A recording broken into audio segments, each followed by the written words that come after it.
Scientific notations हैं क्या और हम इन्हें यूज़ क्यों करते हैं? इनका जो मकसद होता है हमारे पास वो ये होता है कि बहुत बड़े नंबर्स या बहुत छोटे नंबर्स को इस तरह से लिखा जाए कि उनको पढ़ने में या उनको कैलकुलेशन करने में आसानी और कोई गलती का एरर ना हो। मिसाल के तौर पे आपको एक एग्जांपल देता हूँ। हमारे पास एक लिथियम एटम है और उसका मैं डायमीटर आपके सामने ये स्क्रीन पे ले आता हूँ। ठीक है, अब आपको ये पढ़ने में कितनी मुश्किल हो रही है, आपको पहले ज़ीरोज़ गिनने पड़ेंगे, 0.0000, फिर चौथे मल्ले में जाके आपके पास 155 मीटर्स आ रहा है। अब मैं इसको फ़ौरन से देखूंगा तो मुझे पढ़ने में दिक्कत होगी। अब इसका हल क्या है, हम इसको साइंटिफिक नोटेशन में चेंज कर लेंगे। अब उसमें हम कैसे करेंगे, बहुत सिंपल है। किसी भी नंबर को 1 से मल्टीप्लाई करो वो चेंज होता है? नहीं होता। हम इस नंबर को भी 1 से मल्टीप्लाई करेंगे, लेकिन इस दफ़ा हम 1 को डिफाइन कर रहे हैं 10 रेज़ टू पावर 0। किसी चीज़ की भी 10 रेज़ टू पावर 0 हो तो हम उसे कहते हैं कि वो 1 के इक्वल है। तो हमने खैर 10 रेज़ टू पावर 0 के साथ इसको मल्टीप्लाई कर दिया। उसके बाद अब हम जो हमारा डेसिमल पॉइंट है हम उसको आहिस्ता आहिस्ता शिफ्ट करेंगे टुवर्ड्स राइट। अब जब भी हम डेसिमल पॉइंट को टुवर्ड्स राइट शिफ्ट करते हैं तो हम -1 ऐड कर देते हैं 10 रेज़ टू पावर में। तो हम एक दफ़ा शिफ्ट करेंगे 10 रेज़ टू पावर -1, दूसरी दफ़ा -2, -3, -4, -5, -6, तब तक करते जाएंगे जब तक हमारे पास एक डिजिट डेसिमल पॉइंट के लेफ्ट साइड पे ना आ जाए। तो हम -7 पे गए, 8 पे गए नहीं आया, 9 पे गए नहीं आया, 10 पे जैसे कि हमारे पास एक जो डिजिट था वो डेसिमल पॉइंट के लेफ्ट साइड पे चला गया। तो हम वहीं पे अपना काम रोक देंगे और हमारे पास एक नंबर बन गया जिसे हम कह रहे हैं 1.55 multiply by 10 raise to power -10 metres. अब ये जैसे ही आपके सामने आएगा आपको पढ़ने में ये आसानी होगी, आप इसको इजीली कैलकुलेशंस में यूज़ कर सकते हो बजाय उसके कि वो नंबर जो हमारे पास प्रीवियसली था।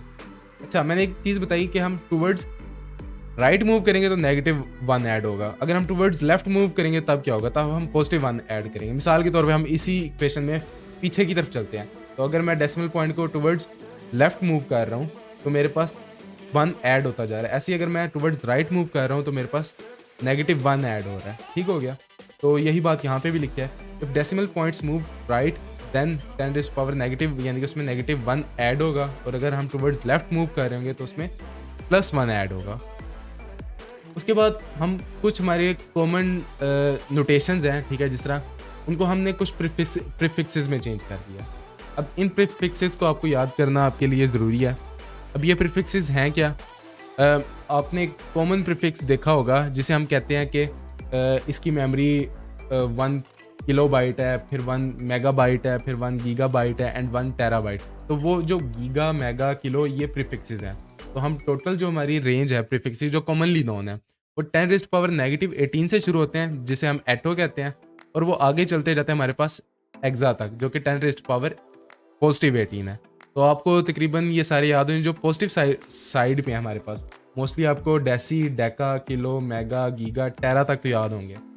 ठीक है, उसके बाद पीटा आता है जो कि 10 रेज़ टू पावर 15 है, और फिर उसके बाद एक्सा आता है जो कि 10 रेज़ टू पावर 18 है। इस तरह नेगेटिव साइड पे हमारे पास सेंटी, मिली, माइक्रो, नैनो, पिको, फेटो और एटो है। ठीक है, जो कि 10 रेज़ टू पावर -18 तक जा रहे हैं। तो आपको ये प्रीफिक्सेस याद हैं, इनको याद करते हुए आपको आसानी होगी कुछ नंबर्स को डिनोट करने में। उसके बाद कुछ इंपॉर्टेंट पॉइंट्स हमारे पास आते हैं जब हम कन्वेंशंस की बात करते हैं कि साइंटिफिक नोटेशंस और यूनिट्स की कुछ कन्वेंशन है हमारे पास। तो उनमें हमारे पास 2 कॉमन पॉइंट्स जो 2 इंपॉर्टेंट पॉइंट्स हैं। उनमें से एक पहला इंपॉर्टेंट पॉइंट मैं इनको खुद अपने तौर पे इंपॉर्टेंट कह रहा हूँ क्योंकि मैंने बहुत से बच्चों को इस चीज़ में गलतियाँ करके देखा है। पहला हमारे पास जो पॉइंट है वो ये है कि when a multiple of a base unit is raised to a power, the power is applied to the whole multiple, not only to the base unit. अब ये गलती मैंने बहुत से बच्चों को करते हुए देखा, इसलिए मैं इसको इंपॉर्टेंट कह रहा हूँ। अभी ये गलती कैसे करते हैं बच्चे? मिसाल के तौर पे आपके पास रेडियस था 1 सेंटीमीटर और आपने एक एरिया जो है कैलकुलेट करना कह लो, तो आप एरिया कैलकुलेट करते हो πr², तो आप 1 का स्क्वायर लो तो आपके पास 1 ही आता है, तो आपके पास जो एरिया आएगा वो आएगा 3.14 सेंटीमीटर स्क्वायर। अब यहाँ पे जाके आपको याद आता है कि यार कि मैं मीटर्स जो एरिया है उसको सेंटीमीटर स्क्वायर में रिप्रेजेंट करने के बजाय ऐसे यूनिट्स की तरफ ले जाऊँ जो कि मीटर स्क्वायर है। तो मीटर स्क्वायर में जब वो लेके जाएगा वो क्या करेगा, 100 सेंटीमीटर में 1 मीटर होता है, तो वो क्या करेगा, वो इसको 100 के साथ डिवाइड कर देगा। ठीक है, यानी कि 10 रेज़ टू पावर -2 जो 100 को रिप्रेजेंट कर। अब जब वो ये करेगा तो वो गलत कर रहा है। ठीक है, ये गलत है। ठीक है, अगर आप इसको कैलकुलेट करते हो ये गलत है। क्यों गलत है? बेसिकली जो प्रीफिक्स यहाँ पे सेंटी है, ठीक है। सेंटी प्रीफिक्स है, मीटर यूनिट है जिसका मल्टीप्लायर, तो सेंटी की वैल्यू कहते हैं 10⁻⁻²। अब जो स्क्वायर जो ऊपर है ना, सेंटीमीटर स्क्वायर, ये स्क्वायर जो है सिर्फ मीटर के साथ नहीं, ये सेंटी के साथ है। तो बेसिकली हमने करना ही है कि जो 10⁻⁻² है इसके साथ स्क्वायर करना है, तो ये 10⁻⁻⁴ हो जाएगा। तो हमारे पास जो करेक्ट इसकी रिप्रेजेंटेशन बनती है, जो करेक्ट कन्वर्जन बनती है एरिया की सेंटीमीटर स्क्वायर से मीटर स्क्वायर में, वो बनती है 3.14 × 10⁻⁻⁴ मीटर स्क्वायर।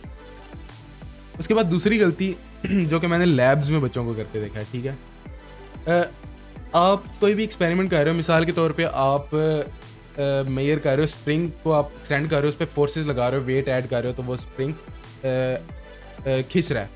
तो आप जो उसकी चेंज इन लेंथ है वो आपको मिलीमीटर या सेंटीमीटर्स में मिल रही होगी, तो आप वहीं पे बैठ के उसको सेंटीमीटर को फ़ौरन से मीटर में कन्वर्ट कर रहे हो, तो ये काम आपने नहीं करना। अगर आप लैब में हो तो आपके पास जो मोस्ट कन्वीनियंट यूनिट्स होते हैं, आपने फ़ौरन से अपनी जो मेजरमेंट्स हैं उनको उनमें नोट करना है। जब एक दफ़ा एक्सपेरिमेंट ख़त्म हो जाए और आप एक्सपेरिमेंट के बाद कैलकुलेशन की तरफ आओ, तो फिर आप उन्हें ऐसे यूनिट्स में कन्वर्ट करो। ये नहीं कि आप जब मेजरमेंट्स ले रहे हो तब भी आप उन्हें ऐसे यूनिट्स में कन्वर्ट करते जा रहे हो। जितनी जल्दी मेजरमेंट्स ले सकते हो उतनी जल्दी मेजरमेंट्स नोट डाउन करो, ठीक है। कुछ ऐसे एक्सपेरिमेंट्स होते हैं जो कि टाइम कंस्ट्रेंट होते हैं, जिनमें अगर आपने डिले किया तो आपकी रीडिंग्स गलती की तरफ जा सकती हैं। इसकी मैं मिसाल देता हूँ। हमारी लैब में एक एक्सपेरिमेंट था जिसमें हम हाइड्रोलिक प्रेस से हम एक हमारे पास आयरन की एक हमारे पास कह लो कि सिलेंडर था, छोटा सा, इस पेन की तरह का होगा, तो हम उससे खींच रहे थे। अब जो उसकी रीडिंग्स थी वो हमने मेजर करनी थी। अगर हम उसमें डिले कर रहे हैं, मिसाल के तौर पे उस पर एक फोर्स लग रही है और हम थोड़ा स्लो कर रहे हैं, बेसिकली वो जो मटेरियल है वो डिफॉर्म हो रहा होता है, ठीक है, वक्त के साथ साथ। तो इसलिए हमने जल्दी जल्दी वो मेजरमेंट्स लेनी होती है। जिस तरह कोई भी एक्सपेरिमेंट हो उसमें कोशिश किया जाए जितनी जल्दी मेजरमेंट्स ली जा सकें उतनी जल्दी ली जाएँ। उसके बाद कुछ और भी कन्वेंशन थी, उनको भी हम देख लेते हैं। मिसाल के तौर पे हमारे पास कन्वेंशन आती है जी, the full name of a unit does not begin with a capital letter even if it's after a scientist name, ठीक है। जिस तरह न्यूटन, अगर आप फोर्स को न्यूटन, पूरा न्यूटन लिख रहे हो तो आपने एन कैपिटल नहीं लिखना है, एन स्मॉल लिखना है। उसके बाद अगर आप न्यूटन के बजाय उसकी सिंबॉलिक रिप्रेजेंटेशन से फोर्स को डिनोट कर रहे हो, जिस तरह 10N, तो वो जो एन न्यूटन को रिप्रेजेंट कर रहा है इस दफ़ा वो एन कैपिटल आ गया अगर तो वो अकेला आ रहा है। उसके बाद अगला पॉइंट है हमारे पास, the prefixes should not be written before the the prefixes should be written before the unit without any space, ठीक हो गया। यानी कि प्रीफिक्सेस को हम यूनिट से पहले लिखेंगे और विदाउट एनी स्पेस लिखेंगे। मिसाल के तौर पे वो हमें 1 मिलीमीटर की यहाँ पे एग्जांपल देता है। उसके बाद अगला हमारे पास पॉइंट आता है, अगला पॉइंट हमारे पास आता है कि जी a combination of a unit base unit is written each with 1 space apart. देखिए हम जब हम बेस यूनिट्स को लिख रहे होंगे, जिस तरह न्यूटन मीटर से बेसिकली हम रिप्रेजेंट करते हैं वर्क को, ठीक है, या एनर्जी को, तो उनमें स्पेस होनी चाहिए। उसके बाद वो कहता है कि कंपाउंडिंग जो है वो अलाउ नहीं है, ठीक है, कंपाउंडिंग ऑफ प्रीफिक्सेस अलाउ नहीं है। यानी कि यहाँ पे उसने एग्जांपल भी दिया कि 1 double micro farad may be written as 1 pico farad, ठीक है। अब यहाँ पे वो ये कहना चाह रहा है, मिसाल के तौर पे आपने रिप्रेजेंट करना था जी 1 मल्टीप्लाई बाई 10⁻⁻⁻² को, तो आप उसको इस तरह से रिप्रेजेंट नहीं करोगे कि आप उसको कर दो कि 1 मल्टीप्लाई बाई 10⁻⁻6 मल्टीप्लाई बाई 10⁻⁻6, ठीक है, और आप इसको लिख दो जी 1, हाँ, आप इसको ऐसे नहीं कर सकते, ठीक है, आप इसको पीको में ही कन्वर्ट करोगे, ठीक है। तो आप 10⁻⁻, ठीक हो गया, और जो फैरेड 7 अगर आ रहा है तो आप 7 फैरेड लिखो। तो जो कंपाउंडिंग इस चीज़ को कहते हैं, और कंपाउंडिंग प्रीफिक्सेस के केस में अलाउ नहीं है।